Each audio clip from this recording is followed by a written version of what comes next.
In this video I will do a review of game week number 7. And we start with the goalkeeper as usual. Now I made a transfer in game week 6 where I used my wildcard to put Raya in. And Raya had a clean sheet. So that was okay. That was 6 points.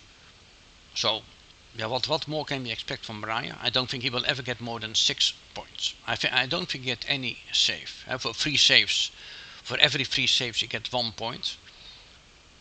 But yet not one save, I think 6 points. And there's not much more you can expect from a goalkeeper.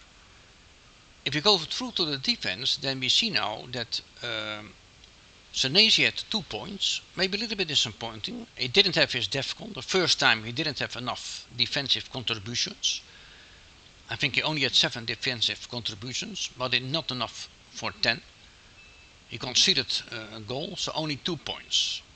But that's okay, Senesi is a very good pick, of course.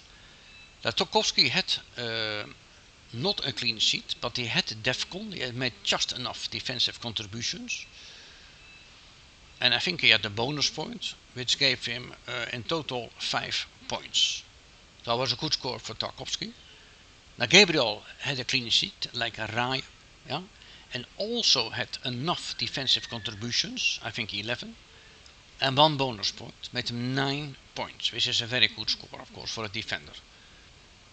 Richards had the defensive contributions, conceded 2 goals, in total 3 points. So if you look in total, I had 12, 18, 25 points. So that's very, very good. 25 points for the goalkeepers and the defenders, which is very good for 5 players. Considering the fact that only 4 teams had a clean sheet, again, it was a very difficult time for defenders and the goalkeepers because only 4 teams had a clean sheet. Newcastle United, Manchester United, Manchester City and Arsenal. Was only 4 teams had a clean sheet from 20. So having 25 points I think is a good score. And again, 3 from the 4 defenders had made the defensive contributions. Now then we can throw to the midfield. And then that was a little bit like, disappointing to say the least. Doku didn't start, which I think I was quite surprised by that. How he's in top form, probably the best winger in England at this moment. He didn't start against Brentford. And the most annoying thing is that he played only the last 15 minutes.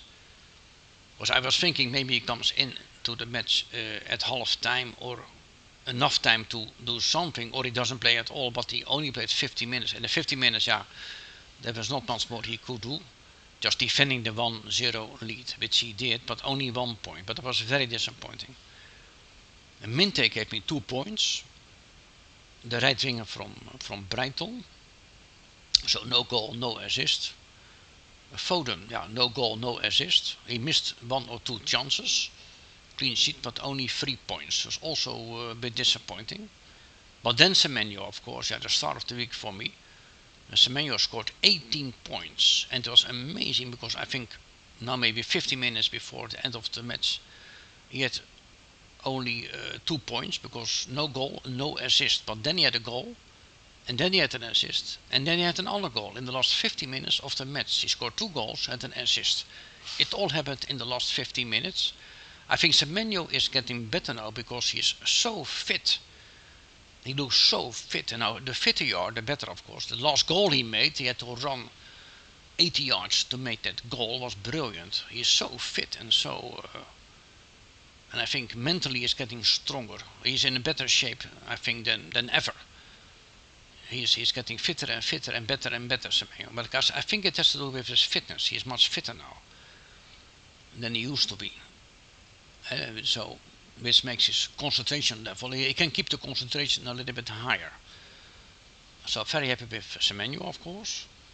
In front we had Haaland. He started with a goal after 8 minutes, and I think maybe more to come, but after that he didn't get 1 single chance anymore.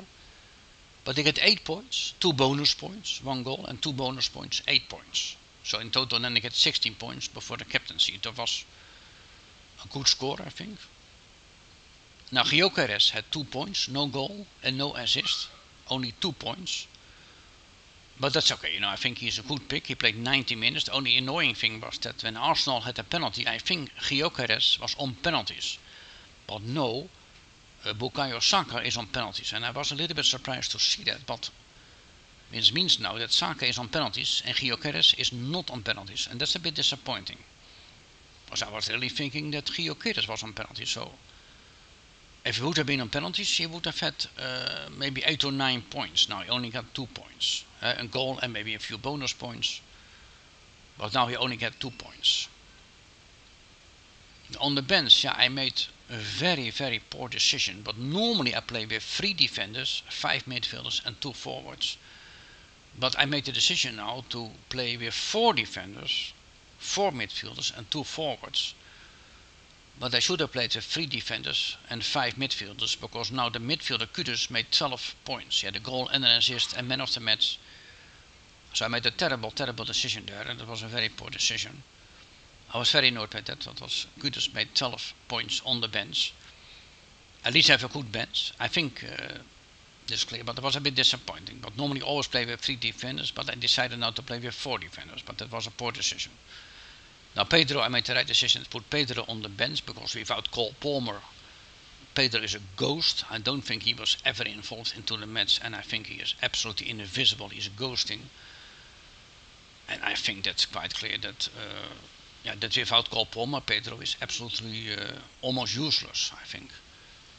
Now Mukiele from Sunderland got 3 points, but he was on the bench. At least he played the whole match. And Dubravka got me 2 points, the goalkeeper from Burnley. So in total I had 67 points, which again is above average. The 7th time now, in a year now, I score above average, so it's going well. It was a good, decent week. A little bit annoyed with Mohamed Kudus, but in general it was a good week. 67 points, 7 points above average. I dropped in the ranking a little bit now to roughly 800,000, but that's okay. It's not a disaster. I think there's an international break now, but I think you have to think about it. But I think I'm going to use the bench boost in game week 8. The bench boost in game week 8.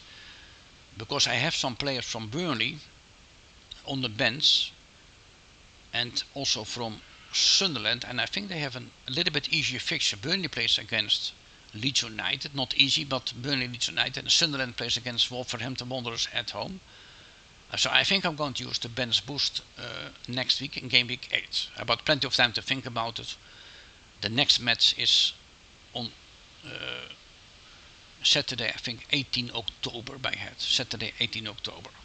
So plenty of time to think about it. So that was the end of the video. I did a review of game week 7.